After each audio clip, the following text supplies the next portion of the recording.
I think to try to find one moment that really stands out above and beyond the rest is a real tough one. But if my life depended on it, I think it would be the following. And it's a really strange one that I hope you watching this can equate to.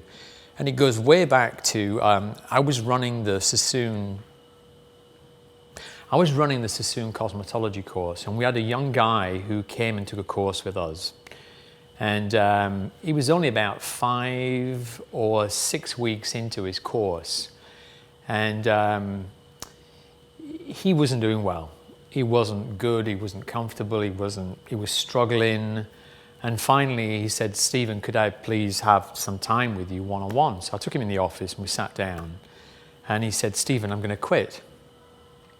And I'm going to stop doing this. This is not for me. I'm not cut out for this." And I said, "You know, why? Why would you do that?" I went through the whole kind of counseling thing with him. And I just got a sense there was something behind there that he wasn't telling me. So I'd met his grandmother when he first came in, and I said, "Bring your grandmother in tomorrow and let's sit with your grandmother and you and let's talk this through a little bit more." And I forgot to mention, his grandmother was Maureen O'Hara, the Irish actress. So the next day she came in and we're chatting, and we just couldn't get to the bottom of why he wasn't comfortable. So I asked him to leave, and I sat with Maureen O'Hara and I said, "There's something going on here, what is it?" And she finally fessed up, and it transpired that this guy was directionally dyslexic. That means left, right, north, south, backwards, forwards. He couldn't get it straight. Everything was backwards. He was numerically dyslexic. So if you gave him a telephone number, he could get all the numbers, but all the numbers were all jiggled and jumbled up. And he was alphabetically dyslexic. So he could spell a word, and all the letters for the word were there, but again, they were all jumbled up.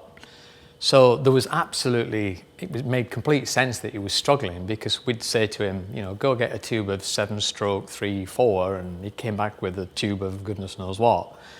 And we were teaching him to cut hair, and we'd say, "Pull it backwards," and he couldn't figure out, is that forwards or backwards? And so he really, really was struggling. And when I figured this out, I sat with him and I said, "I'm not letting you quit. I'm not going to allow you to stop school, because you've got a heart of gold, you've got a great way with people, and you're not going to leave." And he didn't.